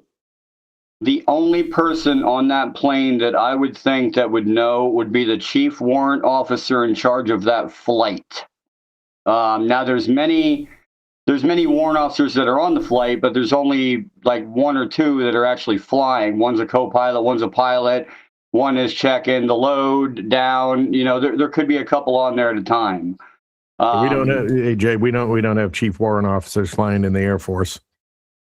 Well, we had, listen, not in the Air Force. I'm talking about the Army. I was down in the Army base. We had chief warrant officers that were flying our C-130s, C-5s down to Bogota, down to South America to do drug runner operations. All right. So who in the Air Force would know? Air Force, I wouldn't know. Now, Army-wise would be the warrant officer in charge of that flight. Yeah, so I guess I'm asking, if the load master doesn't know, and we know the pilots don't know, who knows what's being carried on any particular flight? It would be the person who's actually putting the materials onto the cargo, going onto the flight, and the receiving officer that receives the package coming off. It wouldn't be anybody in the middle. Gene, what do you think about that from an Air Force perspective? Yeah, that's right. That's likely. Again, the pilot's the commander of the aircraft. So if anybody's going to know, it's going to be the pilot. Right. But again, unless they're, I'm sure they would have a reason that we're just not telling anybody what's on there. But the pilot should know everything that's there. But and clearly the guy who loaded whatever would be in those crates would know. Not necessarily. I mean, whoever filled up the crates and packaged up the goods, those people would know potentially what's in it, unless they were dealing with sealed boxes putting in the crates. But somehow, somewhere along the way, somebody would know. The guys loading the crates into the plane, no clue. Probably the people flying the plane dealing with it, they wouldn't have a clue. Maybe the pilot would know, but probably not, because they just said get from here to there, top secret, nothing else. Bring it back, exactly. And so, who knows? Right, the shipper and the receiver on both ends, they're the ones who know. And if there's anything to peek at, right? If it's just covered by a tarp, I would say odds are people might take a peek. They're not going to open anything that shouldn't be opened. Yeah, unless there's armed guards on the plane watching over the crate to make sure no one's going to fuck with it or look at it or anything to that extent. Yeah, but they'd probably want to know too, if we're really being honest and transparent. Yeah. You're like, we're not supposed to look under that top. Anyone going to say anything? No. Come on, let's go take one, Bill. I mean, people. Holy shit! Listen, they're still people. They still want to know. Yeah. Right. And like anything else, you tell them, don't look at that. Don't open it. We're gonna break it in the course of trying to look at it and open it, and then act like I don't know what happened. Yeah, wasn't us. Must have been Yeah, I mean, it happens. So let's just be realistic. Yeah. If it's all tightened down and if it's all locked down, nobody's breaking any locks or prying open wooden crates like the Ark of the Covenant. Yeah, exactly. Or anything like that. One of the last things I want to bring up here. Somebody, go ahead, Thomas. No, go ahead, Brian. No, I mean, the question is that somebody would be following that particular crate or what have you along on the trip. And so who is that person? Is that CIA? No, not necessarily. Is that an undocumented government agent? Is this a Blackwater op that, hey, you need to give transport to this individual, no matter what, and nobody else knows. They're just there to give transport, and that's it. And then this person knows what's in there, and they're there to transport it to the next truck that's going to take it the right pad or what have you. That if such a person, because there's obviously somebody there. Obviously, and I'm going to interrupt you, Gene. There's obviously somebody there that knows what's in there. It's not the pilot. It's not the load master. It's not the refueling ships, or it's not, there's somebody there that knows what's in there. Oh, I bet Susan knows. So again, depending on where the aircraft left from, I would say if there is somebody who knows, then that person flew down with the aircraft and flew back with it as well. But I would say it is less likely that there was somebody there who saw it through, got on the plane with it, CIA wise or whatever the case might be. I mean, again, sure.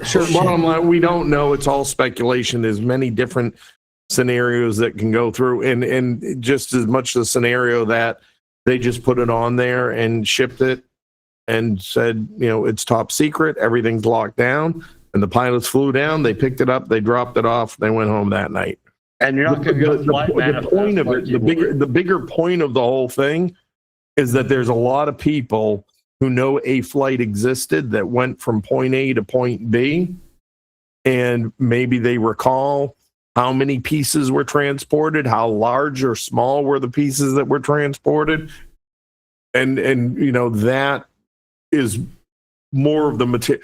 Let's figure that out before we worry about did a CIA person get on the plane somewhere and shit like that, because exactly right, Gene. Exactly. We're going down rabbit holes. And you can also track where these planes were refueling at. They cannot stay in the air all day long. I mean, we have bases, yes, but I mean, if you're like, you don't want to go after the meat and potatoes, like Gene said. You don't want to say, I'm coming after, I want to know your UAP information. They're going to say, no, we don't know. We don't have anything. But if you say, I want to know about what you're doing scientific-wise on this subject and pinpoint it, then we have a spot to go off of and pry it open. Yeah. And to the point, and again, the aircraft likely aerial refueled. I think the you can't air 135 refuel it mid-flight. So, but didn't James Fox say that that he filed an FOIA due to that information from this gentleman that he had to the CIA, and they basically gave him neither confirm or deny, whatever the hell that means? Correct. Well, confirm nor deny is anything. They're just saying we ain't going to say shit, go away. I know, it's so annoying. Yeah. No, not meaning to change the subject. We're a little bit past end of show here really quick. One thing I want to bring up that was in my list of things to bring up is there was a Dorito-shaped or triangular-shaped craft that they had just recently taken pictures of over Area 51. And everyone's saying, oh my God, look, it's a TR-3B, blah, blah, blah, bullshit. It's alien stuff. No, it's not. You know why?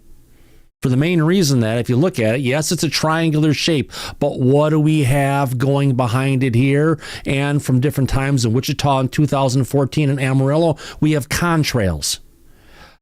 Contrails happen behind human-based craft with turbines on it. So yes, it's a jet. It's not a UFO. A lot of people like to take this stuff and run with it, but sometimes you just have to have common sense and just try and figure out what the fuck could this shit be. Yes, it's ours.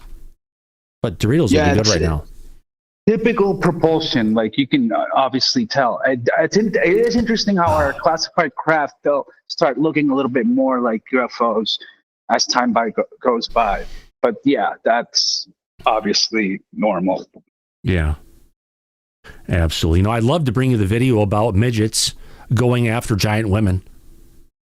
And it was a great broadcast, but I can't because it's funny as hell. Let me see if there's anything else here. More Aurora Borealis stuff. And by the way, this is all the stuff that just happened on the 19th and the 20th. We haven't even we're just hitting the 19th now. We'll cover a bunch more of this stuff tomorrow. Is there anything else anyone else would like to cover? Gene, anything else from you?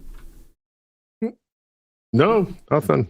Thanks for having me, and yeah, it's a good show, I think. Yeah, Daryl, your hand is up, my friend. Last call.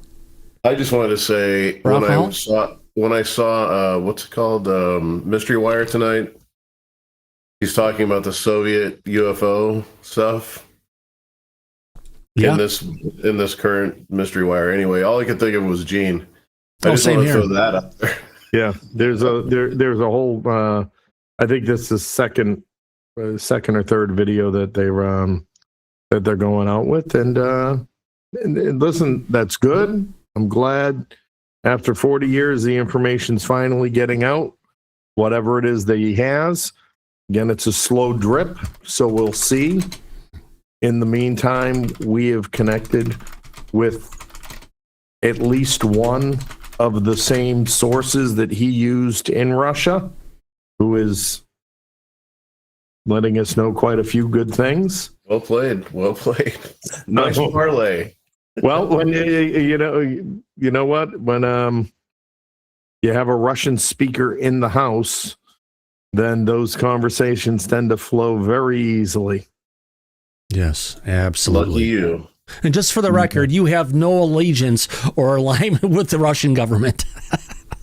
No, I'm personally persona non grata in Russia because of my past career, because I cannot go there. Yeah. But hey, reaching out to Putin to say, hey, tell us the truth about this, what's going on. No one's done that yet. Just saying. Nobody has. Yes. But no, I still have many a contact there. Yeah. And a good old friend did some groundwork, got some emails and phone numbers, and we've been having some conversations. Yeah. Quite enlightening conversations. Yes.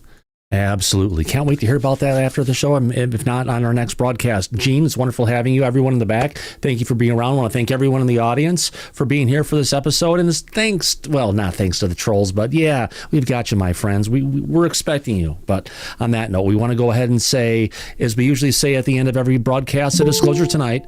Eyes open, no fear, be safe, everybody. But yes, that's right. Party City's no more. We'll catch you on the flip side. Good night, everybody. See you soon. Y'all come back now here